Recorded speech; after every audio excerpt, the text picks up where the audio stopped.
Hey, Dr. Joe Alemo here. Today we have Miss Roberta. She's halfway through her ChiroThin program. Roberta, tell us what you think of the program. Has it been difficult? And what have your results been up to this point? It is definitely not difficult. It's the most simple thing if you just follow what you're supposed to do. It's the best program that I've ever been on. It doesn't just teach you to lose weight. It's a way of living. It teaches you how to be healthy and eat right and just take care of your general health overall. I would never go on any other program besides this.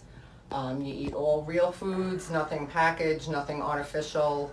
And I've lost 18 pounds, and I think it's the best program out there. So you definitely would recommend it? Of course, absolutely. All right, thanks. We look forward to you finishing strong now in the next couple of weeks. And what day are you on right now?